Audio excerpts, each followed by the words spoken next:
I'm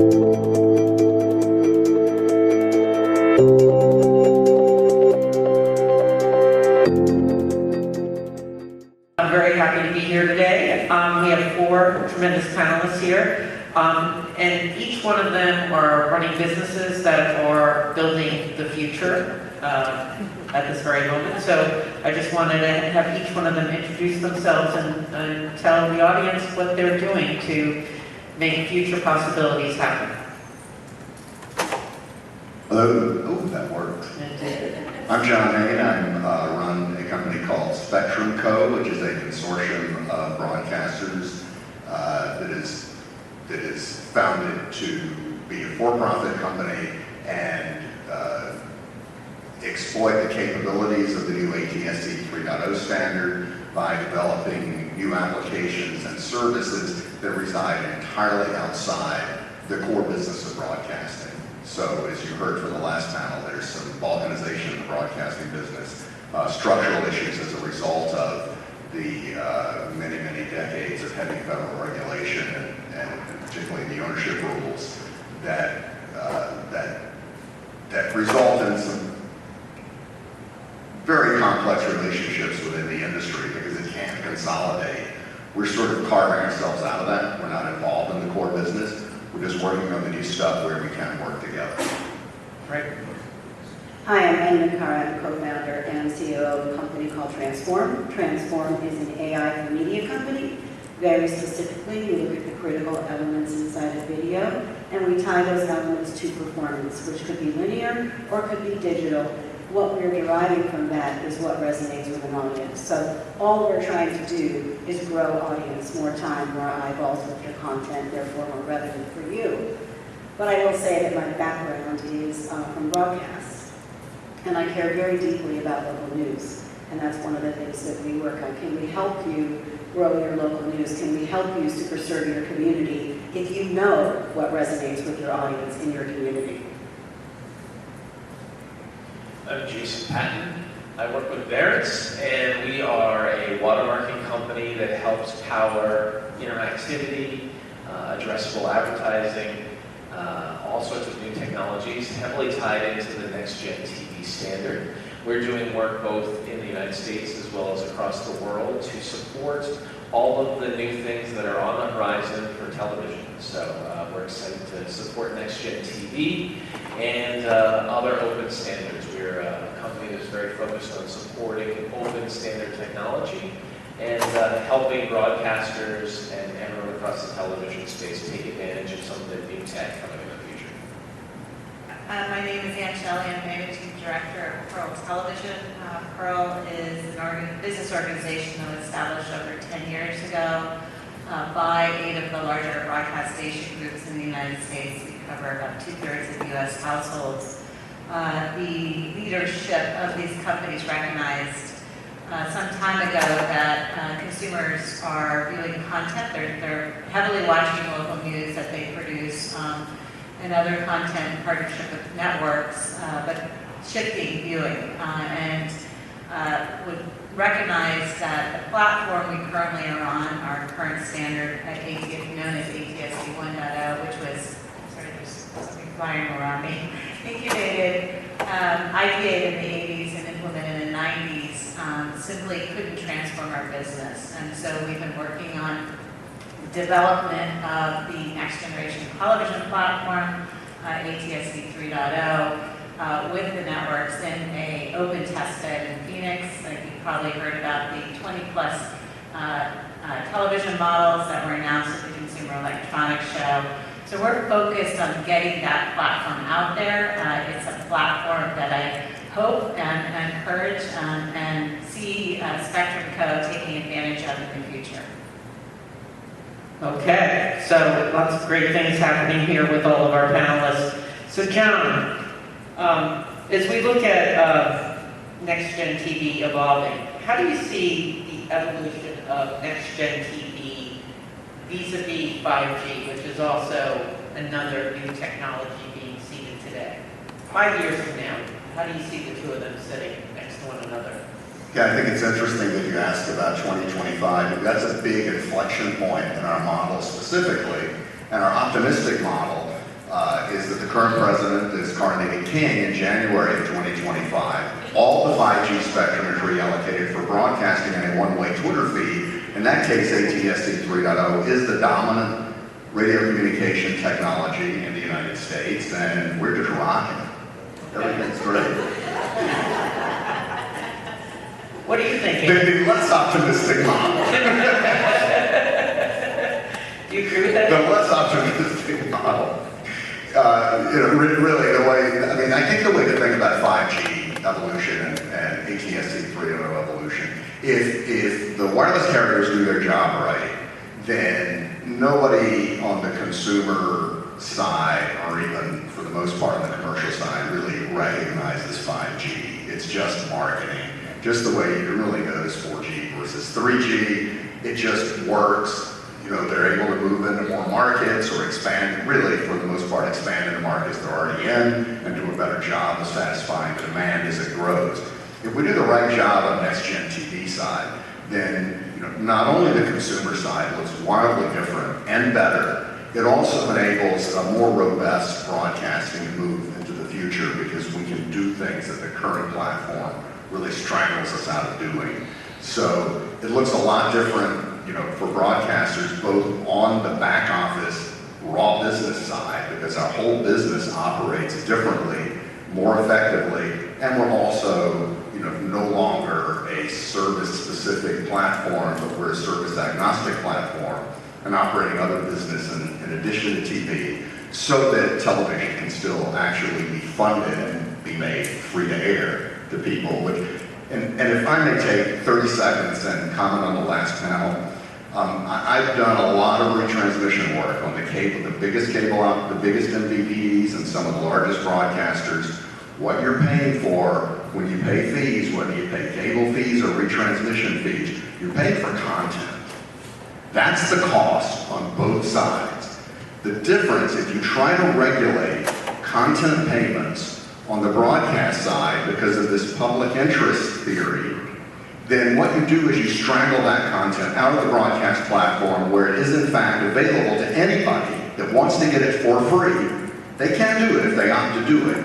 You move it over to the cable platform or the OTT platform where it's not free to anybody.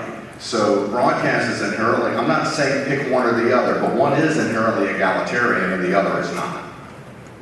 I'll leave it at that. Do you want me to follow on with that? Yes.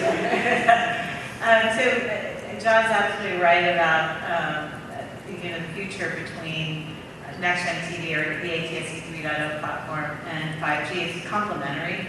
So everything's moving IP.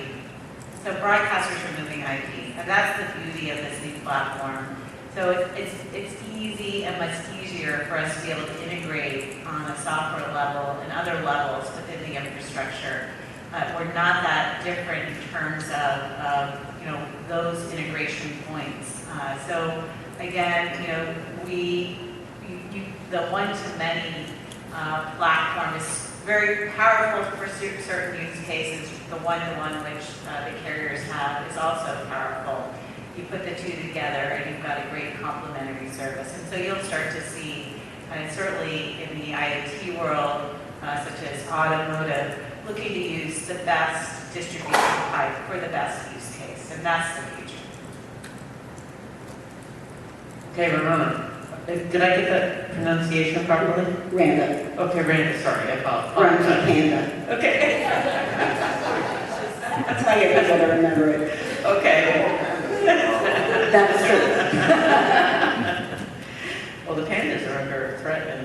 But let's not go down that road. Down on threat. Okay. You're doing something that I find really intriguing, which is integrating artificial intelligence into content. How do you see the content development business evolving over the next 5 years as a result of artificial intelligence?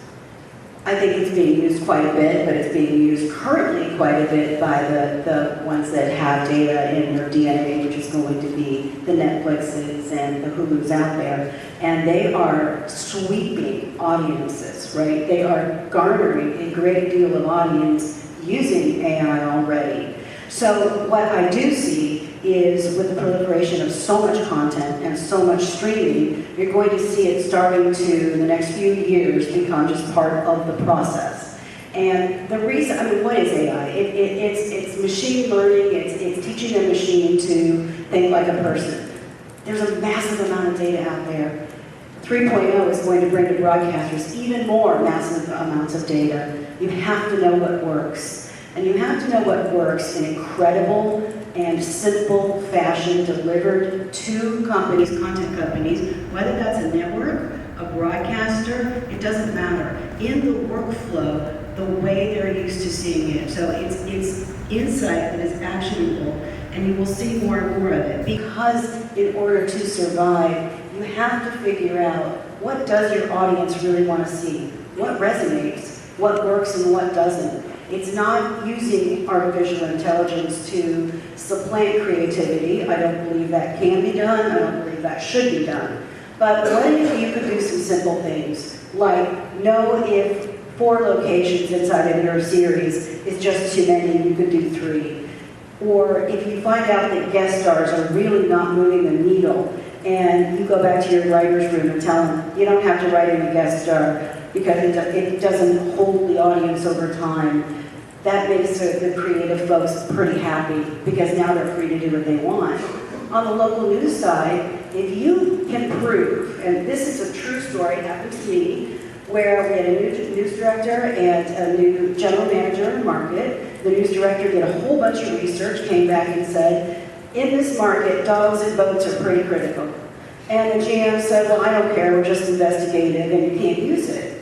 But if you have data behind that, if you could just say, look, and here's the performance, because we look at performance on a 30-second by second or second by second or quarter hour, depends on what you subscribe to. If you can prove it, now you've got something to say.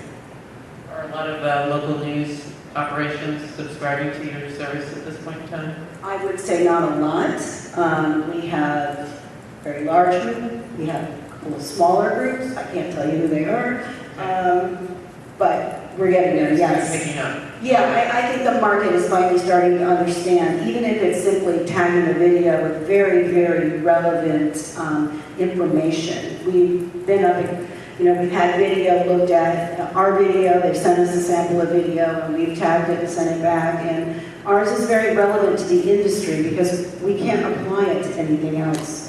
So when we tag news, we're telling you things you want to know. How long was the segment? Where was it in the show? Who read it? What was the location? And what was the subject? But if I come back and I tell you that there are red canoes in it, and one of our competitors did that, came back and said to a big news operation, you need to do more stories with red canoes. Well, come on. That's just not in the ecosystem. You're not going to do that. It was actually about overcoming adversity and it was human interest.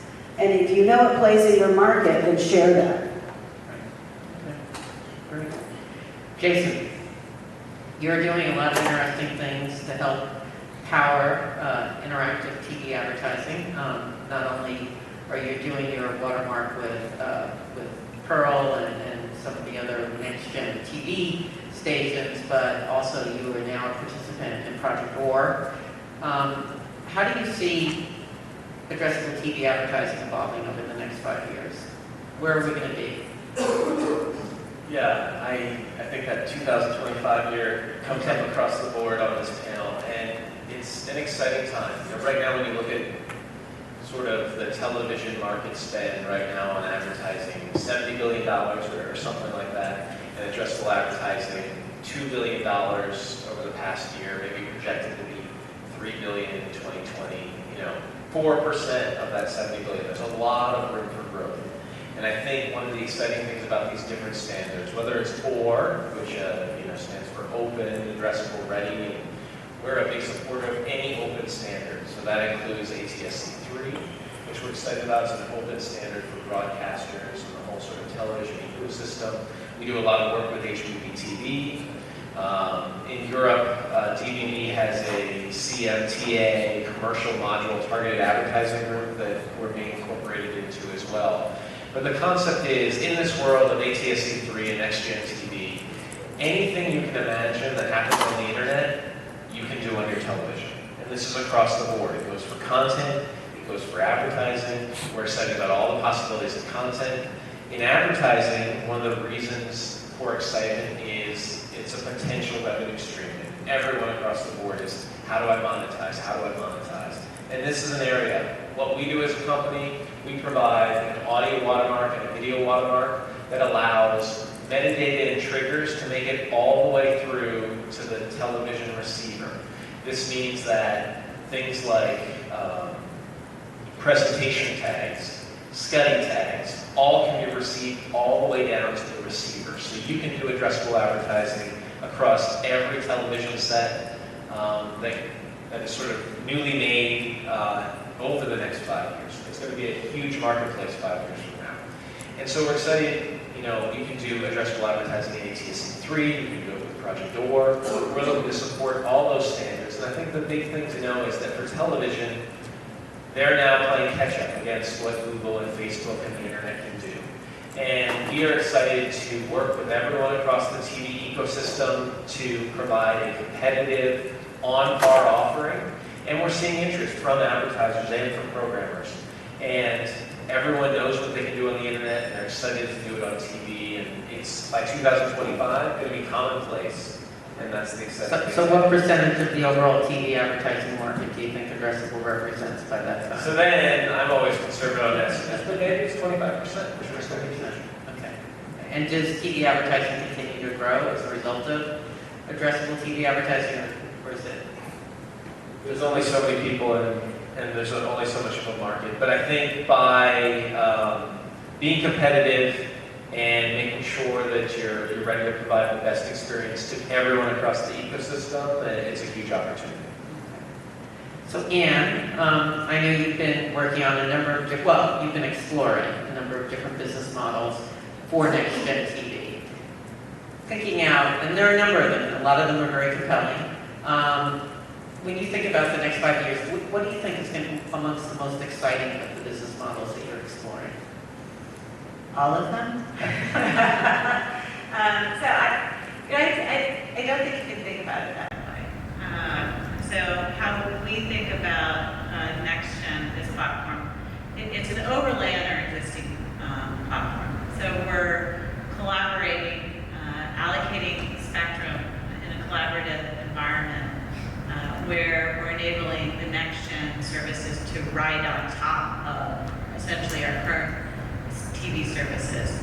But when you're taking that spectrum and you're turning it into an IP distribution pipe, you're enabling not only and accelerating enhancements to your basic TV service and allowing you to do things and content you're currently doing on the web today and vice versa, but you're also enabling other business models and opportunities that by virtue of overlaying this on an existing platform and not having to put in a lot of capital. So if you think about a national IP-based distribution platform, it's the 40 markets that we're working on and closely with SpectrumCo. It's about $70 million to build out the US for IP pipe. You couldn't even build a sub-300 market in the United States on 5G for that amount. So think about the economics there. So economically, we're able to put this new pipe in that allows us to experiment and do interesting things, future business models, whether that's delivery of data and information to automotive, connected cars. You bought a car lately, you probably get an announcement from your dealer that there's some glitch in the computer software system and you need to bring it in. Very costly for these cars to constantly have you come in. The dealer gets a spiff on that whenever they're plugging you in and upgrading your car. We are a perfect distribution pipe for that. But in order for that to happen, you've got to aggregate the spectrum. The infrastructure needs to be built. The good news is it's getting built for the basic TV service, which is going to be enhanced with 4K, high dynamic range. We have some other inflection points happening in the content world where the sports rights start coming out for this in 2022, 2023. So you talk about 2025, the world's kind of open for us. It's a very flexible platform. We can dial up service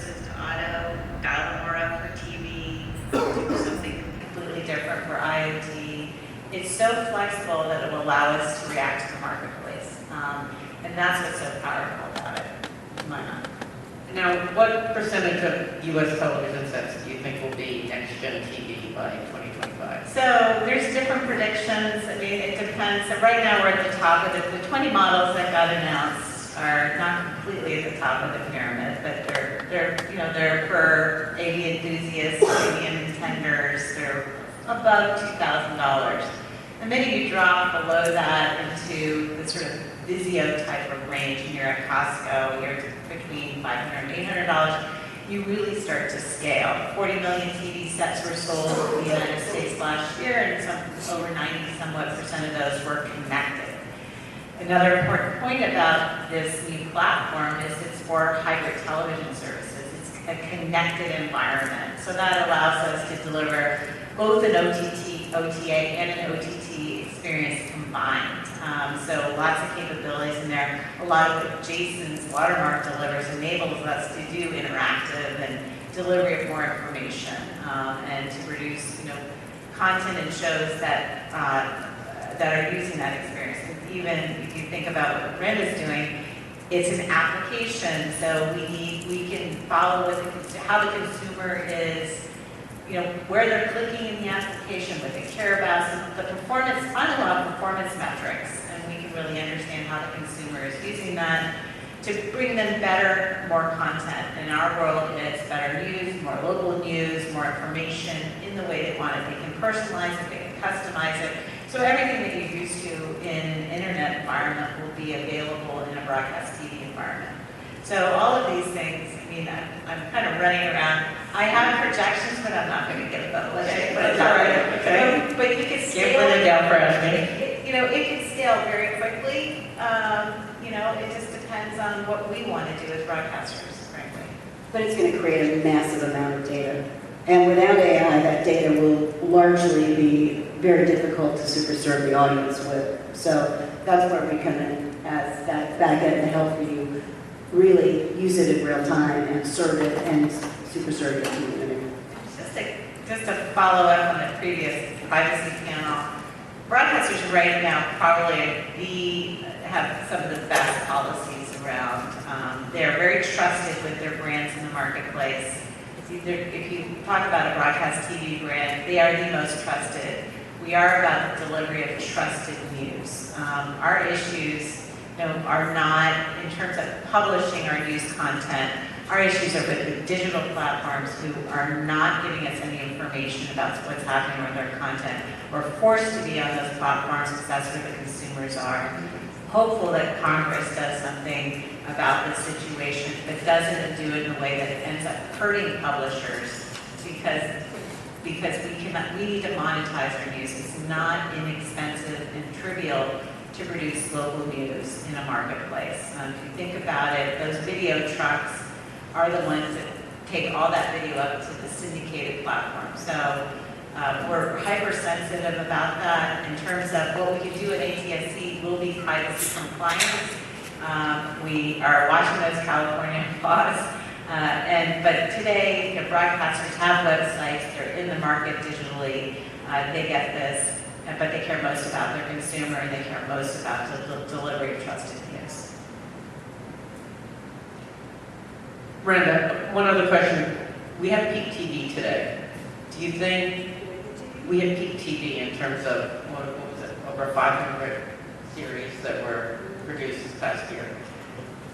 Do you think if AI was used more effectively, we would have as much content being produced?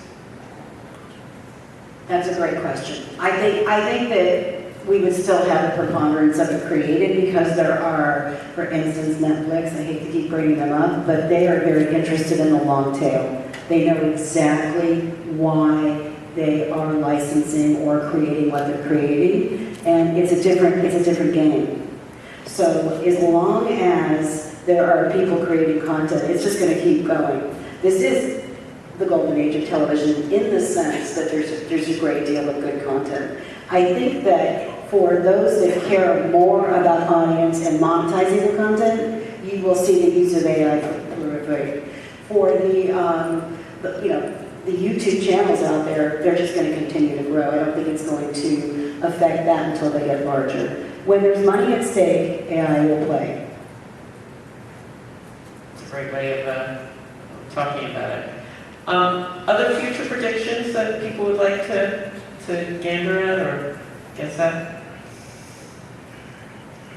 Well, can I just say Sure. one thing? Yeah. That I think that the value of local news cannot be emphasized enough, and the importance of it to our democracy, our republic, is, I think it's so vital, and anything that we can do with 3.0 or legislation or the work we do as people that care deeply about it, that can enhance it, is what we need to do. We need to support it. What do you think the future local news will be in 5 years? Just would love to get people's thoughts on that. So just looking at some of the announcements that were made over the last week in terms of investment by broadcasters in local news, I can tell you that the pro companies are doubling down on that. Investigative news is up more than ever. We've got companies like Hearst, Tegna, et cetera, investing heavily because consumers want the information. You just have to reach that particular consumer where they want it and how they want it, and broadcasters highly focused on that. You also saw Nexstar come out with your reviewed purchase and a news channel going local. Gray has the same thing where they just hired Greta Van Susteren to produce national news in local markets, but also talk about local in the same vein. So a lot of news production, that's our sweet spot. Consumers are watching it. I see that growing where broadcast is, your sports, your news, and really the feet on the street in those local markets. And if you think about it from a local advertiser perspective, they know they're local advertisers. And so it is a barrier to entry for companies like Google and Facebook. They don't have those. They've been trying forever to get it to local. They just haven't been able to crack that nut because it's highly expensive and you have to be local. John, do you have thoughts on local news 5 years from now? Yeah, I would agree. Interference in their wireless microphones. That's a whole other issue. That's a whole other issue. I agree with what the panelists said. I mean, I would be stupid not to, because I think most people in our industry see that. Scripted dramas are progressively disappearing from broadcast because of the data, in part, because it's long-tailed. Broadcasters are investing more and more in local news in spite of some of the public interest criticism. They're investing more in local news, and they're using their marginally larger local footprints to do that. I think you'll continue to see that. I think you'll see more focus on real-time programming like sports, like news. Broadcasters invest in news because it's the right thing to do and because they can make money on it. They don't have to share it with anybody else. But in order to do that, you have to have scale. You really can't be in the local news business without some level of scale. Look at the local newspapers. The ones that exist aren't making very much money. They don't have enough scale, and they've been doing it forever. So it's not an easy business. It's an easy business to criticize because the regulations written 50 years ago in a very different world for very different circumstances. It's a very, very difficult business to execute. You need some scale. But the broadcasters are continuing to do it because they make money on it, and I think if you let the market evolve, I think you'll see them begin to exploit the capabilities of next gen to be more responsive to the communities and more competitive with the large national platforms. When you're doing local news, one of the things you're competing with, people don't understand, you're competing with a population that is used to seeing very highly produced, very slick content production from companies with immense amounts of scale. And you're trying to bring that home and make your local market look like that, right? So that it doesn't look secondhand or sort of second tier. It costs a lot of money. But, you know, I think you'll see more and better local news, particularly if some consolidation is allowed. Nobody's going to run away from a market that's working for them economically. I'll say something that could be interesting for a next one. So the highly efficient IP distribution platform for an OTA service, I don't know, maybe Netflix puts a channel out over Next Gen TV in 5 years. Good. Yep. And I also think you're going to see, because of the reach and frequency of broadcasting, the increase in OTA, you could see some of the companies that are now, some of the sports leagues that are now, went to cable, go back to broadcast. And I think that's also going to happen. Well, that's absolutely, I mean, the big leagues, they want to do OTT, they want to have that direct connection with the consumer, but the NFL saw what happened a couple of years ago, right? Things will flatten out, and they began to worry. They could lose relevance. It is not written in the Ten Commandments that the NFL is the biggest thing in entertainment in the United States. That can change. They like to be on that broad reach distribution platform. They want to be there. We have to be technically relevant. We have to be able to deliver 4K to maintain that mass reach. But Next Gen is going to let us do that. Okay, so we'll wrap up here. On a scale of 1 to 10, how are you feeling about the future? The TV for my business, Yeah. a 10. Okay. 9. 9, okay. Mason? Yeah, no, I'm a 10. We're excited about, we're on the cusp of so many things. It's very exciting. Ann? These go to each other. A 10 and a 7, how's that? Okay. What's the 7 for? 10 on something, 7 on some other things. Okay. Well, thank you all. But before we end here, do any of you have questions for our esteemed panelists? Or everybody wants to eat lunch? Okay. Well, hopefully we're leaving you with some positive news about the future.